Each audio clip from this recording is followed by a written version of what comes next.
नमस्कार. Uniform circular motion त्यालाच magnitude of centripetal force. Magnitude काय असते? एखाद्या गोष्टीचं आपला म्हणजे मोजता येते का? एखादी गोष्ट आपल्याला मोजता येणं म्हणजे आपण त्याला काय करतो? मॅग्निट्यूड काढणं म्हणतो. जसं की आपल्याला माहिती आहे स्केलर क्वांटिटी आणि व्हेक्टर क्वांटिटी असते. स्केलर क्वांटिटीपाशी फक्त मॅग्निट्यूड असते आणि जी व्हेक्टर क्वांटिटी त्याच्यापाशी मॅग्निट्यूड आणि ॲज वेल ॲज काय असते? डायरेक्शन असते. ओके, चला तर आजच्या टॉपिककडे आपण बोलू. काय? युनिफॉर्म सर्क्युलर मोशन आणि मॅग्निट्यूड ऑफ सेंट्रिपिटल फोर्स. आता युनिफॉर्म सर्क्युलर मोशन म्हणजे काय? एकसारखे. तुम्हाला याच्या अगोदरच्या व्हिडिओमध्ये सांगितलं होतं. जे काय युनिफॉर्म आहे म्हणजे काय? आता फिरता फॅन आहे, युनिफॉर्म फिरायला आहे. ओके, पण कसं आहे? सर्क्युलर मोशनमध्ये. युनिफॉर्म तर युनिफॉर्म म्हणजे फक्त सर्क्युलर नाही, फक्त तो कसा पाहिजे? एकसारखा पाहिजे. जसं की आता ह्या ठिकाणी मी आहे, ह्या ठिकाणी आलो, लगेच काही त्याच टाईममध्ये इथं आलो, पुन्हा अजून पुढे जातोय. एक युनिफॉर्मच आहे, फक्त सर्क्युलर मोशन आहे. युनिफॉर्म सर्क्युलर मोशन आपला बेस्ट एक्झाम्पल आपण ज्या रोज फॅन खाली बसतो तो आपला फॅन फिरणारा. मग आता कन्सिडर दॅट एक ऑब्जेक्ट आहे, ह्या ठिकाणी कसा फिरायला आहे? सर्क्युलर फिरायला आहे. ओके, हे ऑब्जेक्ट कसा फिरतो? एकदम सर्क्युलर फिरायला आहे. मग आता ह्या ऑब्जेक्टला मास असेल म्हणजे आता एम म्हणजे काय? Mass of and object. नंतर ह्याला स्पीड असते. हा ऑब्जेक्ट कसा आहे? त्याची स्पीड कशी? कॉन्स्टंट आहे. स्पीड जरी कॉन्स्टंट असली त्या ठिकाणची व्हेलॉसिटी चेंज होते. व्हेलॉसिटी आणि डायरेक्शन कंटिन्युअसली चेंज होते. ओके, मग आता आर म्हणजे काय? आर म्हणजे रेडियस आहे ह्याची ऑब्जेक्टची, त्याला आपण डिस्टन्स. तर आता ह्या ठिकाणी सेंट्रिपिटल फोर्सचा आपल्याला फॉर्म्युला माहिती आहे. सेंट्रिपिटल फोर्स आतकडे जाणारा toward the centre. Centripetal force is equal to mv² upon r. याला आपण इक्वेशन नंबर 1 दिलं. मग m म्हणजे काय? मास आहे ऑफ एन ऑब्जेक्टचं. v म्हणजेच काय? v म्हणजेच काय? त्याची स्पीड आहे. r म्हणजे काय? डिस्टन्स आहे किंवा रेडियस आहे. मग स्पीडचा फॉर्म्युला काय? डिस्टन्स अपॉन टाइम आहे. डिस्टन्स कव्हर किती केलं आणि त्याच्यासाठी काय लागला? टाइम लागला. स्पीड कशाला रिलेट करते? स्पीड आपल्या डिस्टन्सला करते. आणि जर व्हेलॉसिटी कशाला रिलेट करते? तर डिस्प्लेसमेंटला रिलेट करत असते. हे पण पॉईंट लक्षात राहू द्या. मग काय?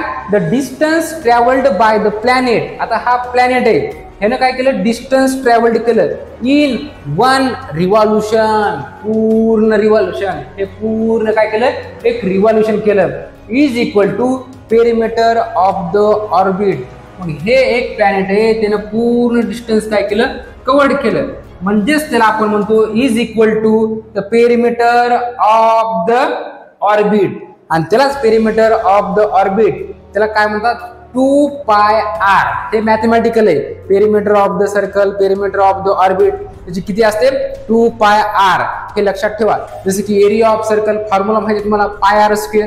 तसं perimeter of the orbit 2πr हे आपल्याला आलं पाहिजे. हे मॅथमॅटिकल बेसिक आहे. नंतर time taken is equal to revolution. काय कशाने दर्शवतात? टीने दर्शवतात. त्याच्यासाठी टाइम टेकन किती लागला कालावधी? काय? पूर्ण रिव्हॉल्युशन करण्यासाठी. मग आता पाहू पेरिमीटर. आता स्पीडचा फॉर्म्युला काय? स्पीडचा फॉर्म्युला काय होता? डिस्टन्स अपॉन टाइम होता. डिस्टन्स म्हणजे काय? पूर्ण पेरिमीटर ऑफ द ऑर्बिट, त्यालाच आपण म्हणतो. मग speed is equal to perimeter of the orbit आणि त्याच्यासाठी लागलेला जो फिरण्यासाठी लागलेला कालावधी म्हणजे टाइम टेकन. मग आता speed is equal to 2πr upon t. आता 2πr म्हणजे काय? तर पेरिमीटर आहे, पेरिमीटर ऑफ ऑर्बिट. हे आता तुम्हाला जवळपास समजलं असेल, एकदम गुड अंडरस्टँड झालं असेल. आता जास्त वेळ सांगायची गरज पडणार नाही. मग आता हे इक्वेशन मिळालं आपल्याला, 2πr अपॉन t मिळालं. ह्याला मस्तपैकी जपून ठेवू आपण, त्याची गरज पडणार आहे. हे जे आले, जी व्हॅल्यू आपण काढली ती सबस्टिट्युटिंग केली व्हॅल्यू इन इक्वेशन नंबर हे equation centripetal force is equal to mv² upon r. ही जी व्हॅल्यू मिळाली त्याच्यामध्ये काय केली? पुट केली, ऍड केली त्याच्यामध्ये.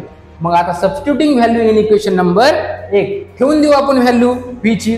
F is equal to M जशाच तसा लिहिला आणि व्ही आता व्ही स्क्वेअर आहे मग व्ही ची व्हॅल्यू माहिती आहे 2 पाय आर अपॉन टी आहे मग ह्याचा पूर्ण काय केला ब्रॅकेटचा स्क्वेअर आला आणि अपॉन आर बघू आता एम जशाच तसा लिहिला 2 चा स्क्वेअर 4 हे पायचा स्क्वेअर आणि हे आर चा स्क्वेअर आणि हे टी कुठे जाईल खाली जाईल आणि टी स्क्वेअर होईल का ब्रॅकेटचा स्क्वेअर आहे म्हणून आणि हे आर जशाच तसा छतातला आर जशाच तसा मग पाहू अगोदर जे आपण अंक असतात ते अगोदर लिहायचे असतात ओके 4 जशा तसे घेतले इकडे पुन्हा एम हे पाय स्क्वेअर आणि हे आर आणि हे एक आर कॅन्सल होईल सिंगल राहिला फक्त आर जशाच तसा घेतला वरचा आणि टी स्क्वेअर घेतला मग आपण जे आपल्याला हे जे इक्वेशन मिळाले त्या इक्वेशनला मी multiplying and dividing by R square न करतो काही करा मल्टिप्लाइंग केलं आणि डिवायडिंग केलं तरी काय फरक बसणार आहे का नाही कॅन्सल होणार आहे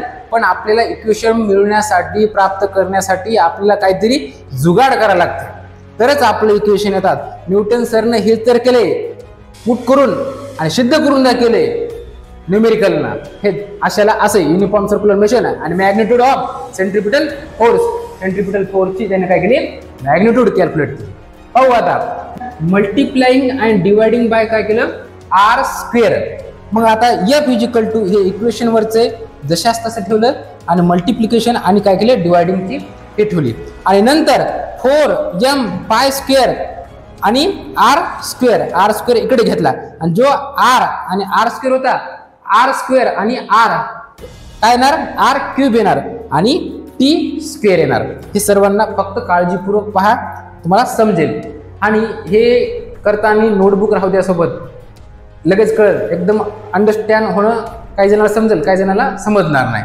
जर पेन आणि नोटबुक सोबत असलं जरा जास्त समजतील मग आता अकॉर्डिंग टू केपलर्स लॉ आपल्याला सर्वांना माहिती आहे square of time period is directly proportional to the cube of distance average distance मग माहिती आहे आपल्याला ह्यालाच आपण असं म्हणलो हे हा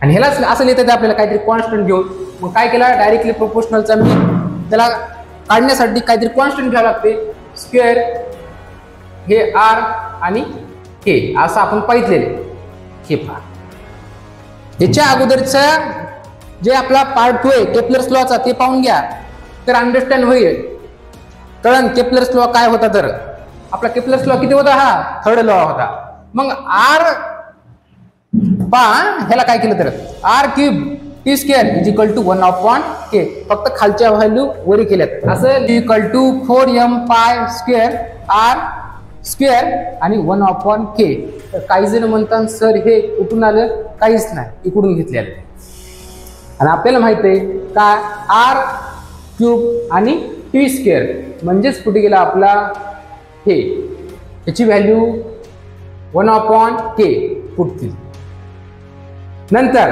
4m pi square k is equal to constant असते मग आता काय करू ही जी व्हॅल्यू कॉन्स्टंट असते आणि ह्या व्हॅल्यूला काढून काय केलं कॉन्स्टंट ठेवलं उरलं काय 1 अपॉन आर स्क्वेअर उरला आणि कॉन्स्टंट आपल्याला माहिती आहे प्रोपोर्शनल चिन्ह काढण्यासाठी आपण काहीतरी कॉन्स्टंट घेतलं होतं जसं कॅपिटल जी घेतलं होतं जशी पायची व्हॅल्यू असती तसं घेतलं होतं आपण आणि आता ह्या ठिकाणी आपल्याला कॉन्स्टंट आहे तर आपल्याला प्रोपोर्शनल चिन्ह घ्यायचे म्हणजे F inversely proportional to 1 upon R square आहे पहा न्यूटननं जे कन्क्लूड केलं काय कन्क्लूड केलं सेंट्रिपिटल फोर्स हा ऍक्ट हा एक जे फोर्स आहे ऍक्ट होतो प्लॅनेटवर आणि त्याच्यामुळे प्लॅनेट काय होतो सर्क्युलर मोशन मध्ये फिरतो जर हा फोर्स जर ऍक्ट झाला नसता तो प्लॅनेट सर्क्युलर मोशन मध्ये फिरलाच नसता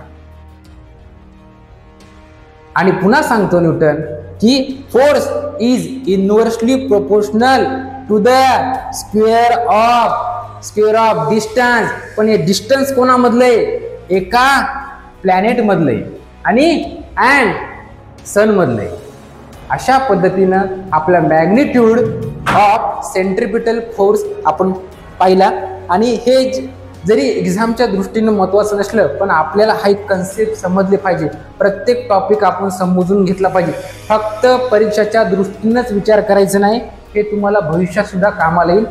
खूप अवघड आहे अशी इक्वेशन बघितल्यानंतर काही नाही, इझी आहे. फक्त तुम्ही पेन आणि नोटबुक तुमच्या समोर ठेवा. ओके, थँक्यू मित्रांनो.